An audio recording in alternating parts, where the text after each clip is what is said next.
Tollywood movies Bollywood లో కూడా జైత్రయాత్ర చేస్తున్నాయి. టాలీవుడ్ స్టార్ హీరోలు బాలీవుడ్ లో పాగా వేస్తూ పాన్ ఇండియా స్టార్స్ గా ట్రెండ్ సెట్ చేస్తున్నారు. అయినా టాలీవుడ్ ని సంక్షోభం చుట్టుముట్టింది. Corona pandemic, corona second wave, corona third wave లతో తెలుగు చలనచిత్ర పరిశ్రమ కుదేలైంది.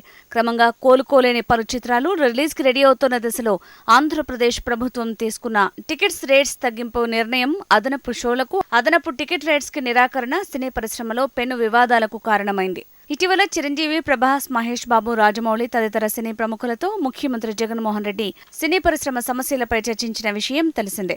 సమస్యల పరిష్కారానికి సానుకూల నిర్ణయం తీసుకోవడానికి ఆయన సుముఖంగా ఉన్నారనే వార్తలు వెలువడ్డాయి. కోవిడ్ కారణంగా నిర్ణయించిన 50% ఆక్యుపెన్సీ ఫిబ్రవరి 14తో ముగిసింది. ఈ నేపథ్యంలో పలు చిత్రాలతో పాటు కొన్ని భారీ చిత్రాలు రిలీజ్ కోసం queue కట్టాయి.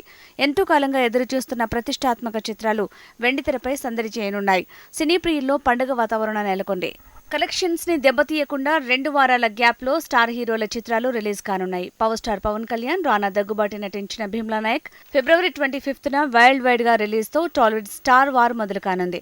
Darling Prabhas, beauty queen Pooja Hegde జంటగా రూపొందిన రాధేశ్యామ్ మార్చి 11న ప్రపంచవ్యాప్తంగా రిలీజ్ కి రెడీ అయింది. ఎన్టీఆర్, రామ్ చరణ్లతో దర్శకధీరుడు రాజమౌళి రూపుదిద్దిన ప్రతిష్టాత్మక చిత్రం RRR మార్చి 25న వరల్డ్ వైడ్ గా గ్రాండ్ రిలీజ్ కానుంది. Sensational block buster movie KGF కి సీక్వెల్ గా హీరో యష్ తో ప్రశాంత్ నీల్ తెరకెక్కించిన కేజీఎఫ్ చాప్టర్ 2 ఏప్రిల్ 14న ప్రపంచవ్యాప్తంగా విడుదల కానుంది. Megastar Chiranjeevi, mega power star Ram చరణ్లతో కొరటాల శివ రూపొందించిన ఆచార్య చిత్రం ఏప్రిల్ 29న వరల్డ్ వైడ్ గా రిలీజ్ కానుంది. ప్రిన్స్ మహేష్ బాబు, కీర్తి సురేష్ జంటగా పరశురామ్ డైరెక్ట్ చేసిన సర్కారు వారి పాట మే 12న వరల్డ్ వైడ్ గా రిలీజ్ కానుంది.